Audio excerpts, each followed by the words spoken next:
had a bad day. Camera don't like coming back down, and you really don't mind. You had a bad day. You had a bad day. All right, guys. You ever just have a bad day and it just doesn't go good, and you're just negative and just not in a good mood? I don't know. That makes me think of Quake, because I just think of how awful of a day Jacob is having. It's not fun. In case you forgot, my name is Mrs. Lawson. I'm so glad you're here today, fourth graders, and we are going to continue reading the story Quake. We are on lesson 11, and we have so much going on in this story. But first, let's talk about our learning intention. Today, we are learning to describe a character in depth, so with a lot of detail, using dialogue and description.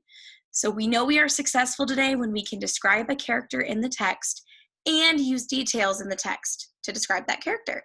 And today we're going to be focusing on Jacob.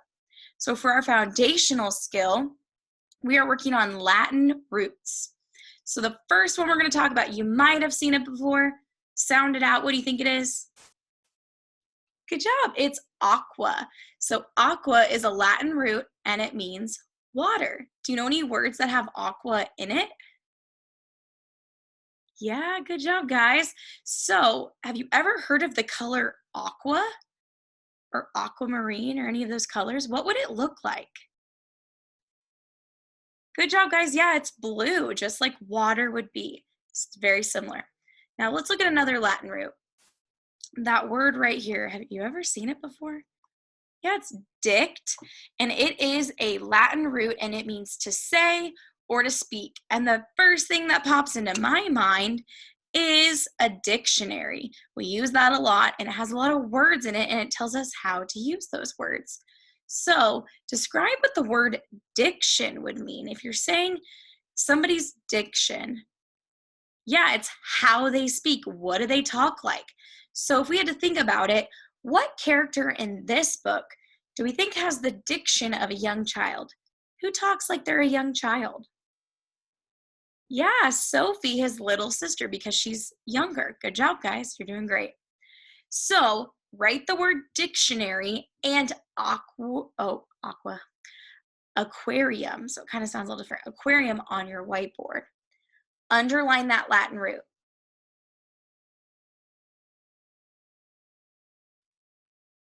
Good job. I'm not going to give you the answer because I know you can do this, fourth graders. Then I want you to figure out, what do those words mean? We know a dictionary. I already kind of gave that away. I'm sorry about that. But an aquarium, what's an aquarium? I know it says talk to your partner. I'm your partner today, so tell me all about it. It is somewhere where there's water, and usually there's fish or animals living in it. It doesn't have to be, though. All right, so for your foundational skill practice today, you're going to have these 10 questions, and you're going to have some words that you can drag around and figure out where they go.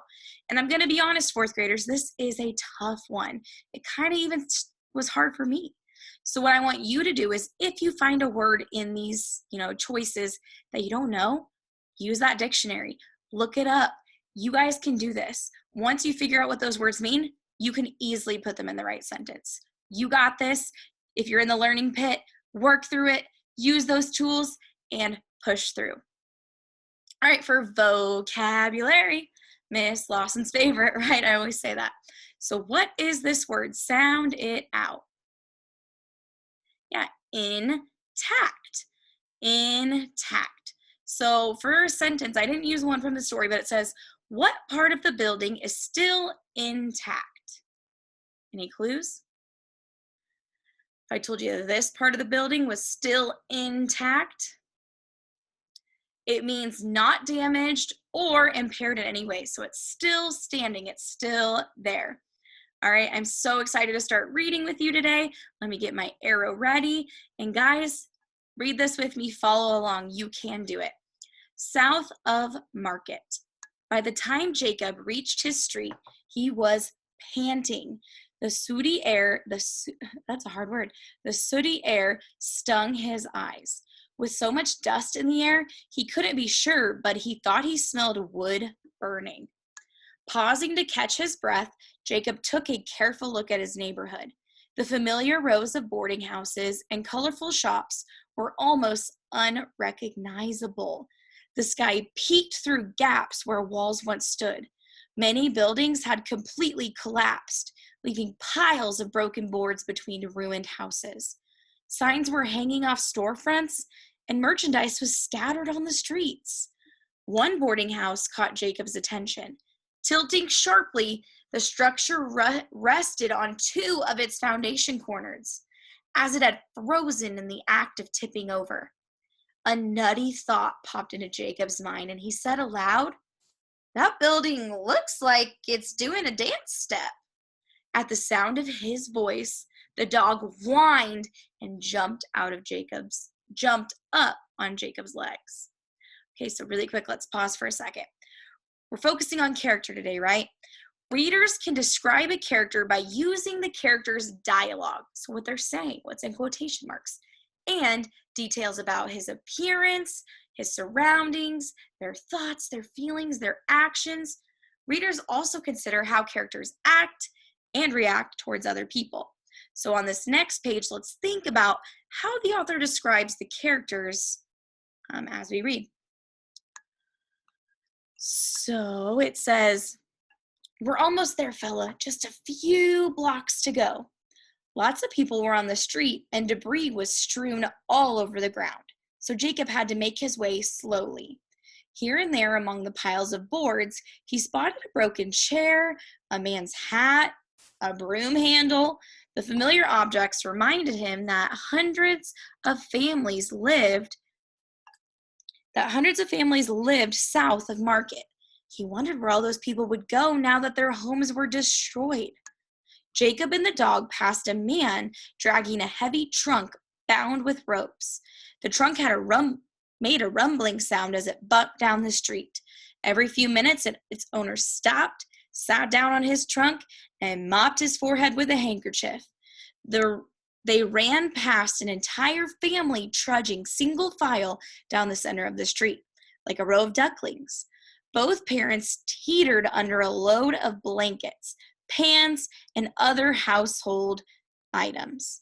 5 children followed, from tallest to shortest.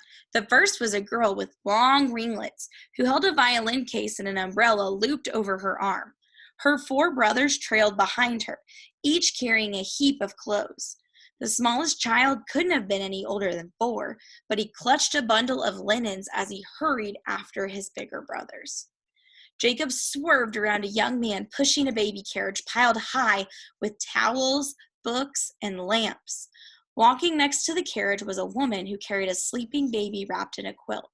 Several people pushed wheelbarrows filled to overflowing with clothes and cooking utensils. Sightseers also wandered through the streets, stopping to chat and gawk at damage. A large group of men and women posed for a photograph in front of one of the wrecked buildings. Just ahead, Jacob noticed 4 men on top of a mound of rubble. They were straining to hoist a huge, massive wooden beam and heave them aside. 2 of the men kneeled to look at something, and one cupped his hand over his mouth and began to yell, "Those men are searching for people." Oh, that's not what he yelled. This is his thoughts. This is Jacob's thoughts. "Those men are searching for people trapped under there," Jacob realized. His hands felt icy as he forced his legs to move. "Come on, fella, we need to hurry." Oh, no. So, based on what Jacob just saw, what do you think he's going to do next?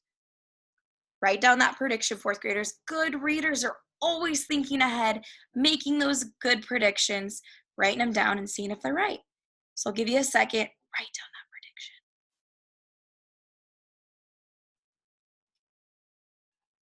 All right, let's see if you're correct. Let's see what he's going to do next. It says, Jacob and the dog had to circle around a crowd of 20 or 30 spectators who were gathered on the street looking up at a 4-story hotel. The front wall of the hotel had simply peeled off, leaving the rest of the building intact. There's that vocabulary word. The rest of the building standing there. Jacob could see inside every room on every floor. There were lamps sitting on tables, beds with sheets on them, dressers and shiny mirrors. A painting of a mountain hung against the yellow wallpaper in one room. It was like looking into a life-size dollhouse. The Cutaway Hotel made Jacob remember an afternoon last December. The weather had become mild, so he'd taken Sophie downtown to see the holiday decorations. It was just before Mama died. As they gazed in shop windows, Jacob had held his sister's hand. Sophie was fascinated by a fancy dollhouse in one window. He remembered how she had pointed out each miniature object. Look, Jacob, see the tiny candle holder? It has a real candle in it. And there's a teeny tea set with roses on it. Jacob looked down and saw the dog watching him, its head cocked to one side. It's all right, fella, Jacob said. We're gonna find them. You'll see.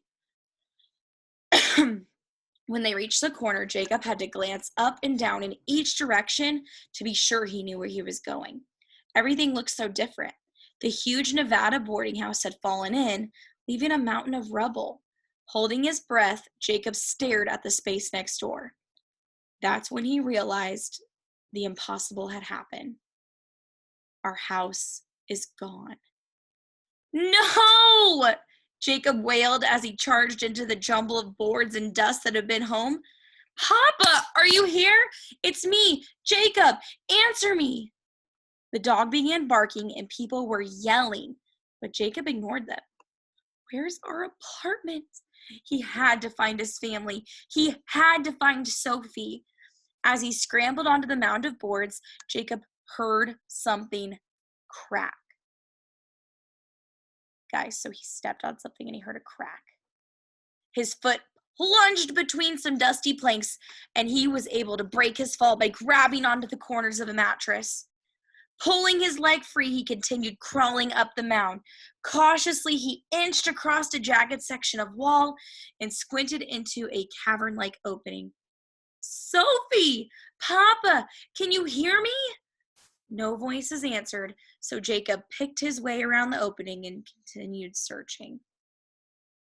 Man, guys, I know I said earlier Jacob's having a bad day, but I feel like this would be so hard. So, guys, we're going to keep reading. How does Jacob try to find his family? What is he going to do? The dog was following him, barking excitedly. It hopped from board to board. Suddenly, it yelped, then began squealing frantically. Jacob looked back, but he couldn't see the animal. He heard claws scrabbling below him, so he kneeled to peer into the darkness beneath the boards. He could see the dog crouching near something that looked like a broken table. Jacob shoved aside sticks and pipes and lowered himself into the pocket. The debris shifted and caved in around him. He grabbed at a massive headboard to slow his downward slide. Crawling towards the dog, he yelled, "Here I am, fella. I'm coming." By stretching out his arms, Jacob could just reach the animal. It was clawing at the rubble with its front paws, but one of its hind legs seemed to be caught under something. Jacob edged closer. Grasping the dog's body with one hand, he groped around with his other hand until he located its trapped leg. Then he tore away rough pieces of metal and splinters of wood. Carefully, he dug around the leg until the dog was finally able to pull it out. As soon as he was free, the terrified animal leapt onto Jacob and knocked him off his balance. Jacob barely managed to break his fall by grabbing the edge of a windowsill. He felt a stab of pain in his wrist, but he ignored it. Clutching the squirming dog as tightly as he could, he edged backwards through the tangle. At last, half crawling, half staggering, he emerged from the pocket. When they were under the open sky again, the dog nestled close to Jacob's chest and licked his chin. "Hey, kid," a voice hollered from the street. "What do you think you're doing? Get out of there before you break your neck." A man scrambled partway up the mound and held out his arms. Jacob handed him the dog.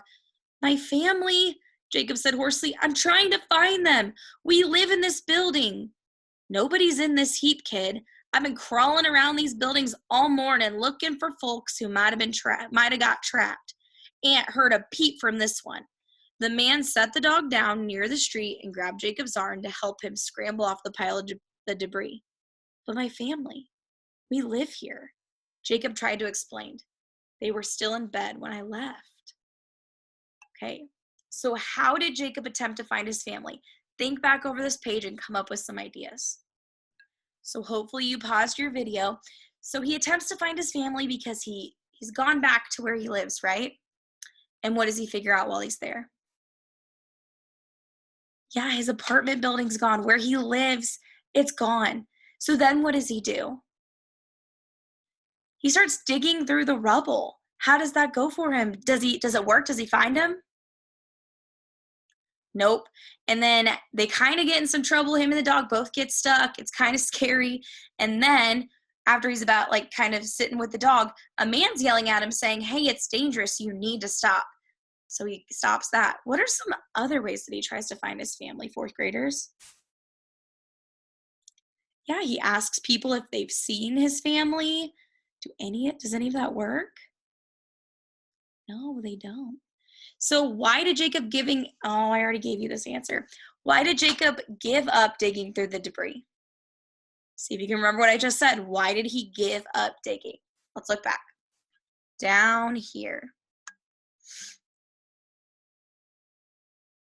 I'm not going to repeat this answer. Look for that answer. Maybe write it down and you'll talk with your teacher later about it. And let's keep reading. Everyone got out of this house before the walls gave way. At least everyone who was able to get out. Jacob studied the man's face. The man met Jacob's eyes. Look, kid, there ain't no point in breaking your neck trying to dig through all this, the man said. If your family was trapped in this here building, they're goners. And that's the truth of it. If somebody was still alive here, we would have heard him screaming by now. Lord knows we've heard plenty of screaming next door where the Nevada was. Jacob hesitated. Instead of breaking your neck out up there, why don't you go ask around the street? Maybe somebody's seen your folks. Jacob scanned the jumble of boards, railing posts, furniture, and unidentifiable objects that was once their boarding house.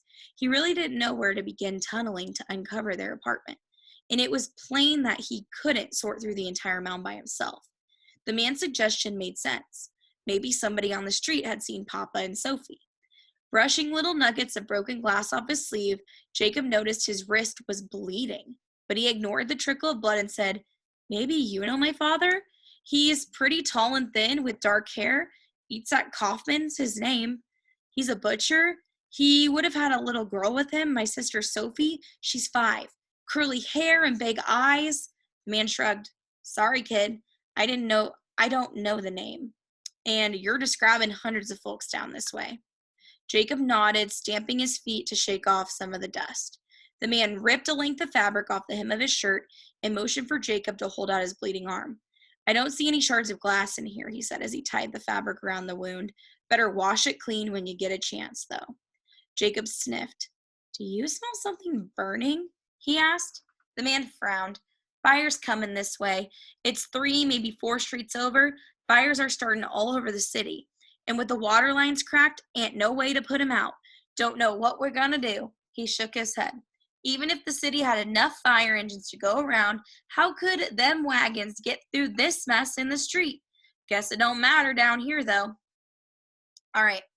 What is Jacob's main concern in this part of the story that we read together today? What information helps us understand his main motivations for his actions?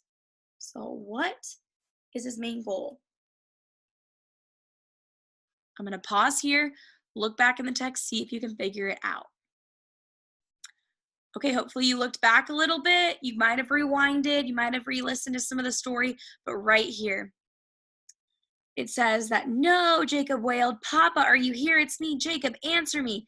Where's our apartment? He had to find Sophie. He had to find his family. So what's his main motivation?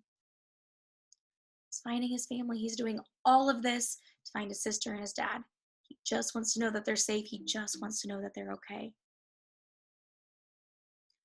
All right, your reading response today. What do you learn about Jacob from page 18? Underline the details in the text that support your idea. So here's that page 18. You guys can do this. You're doing amazing, fourth graders. Keep up the good work, and I'll see you next time. Bye.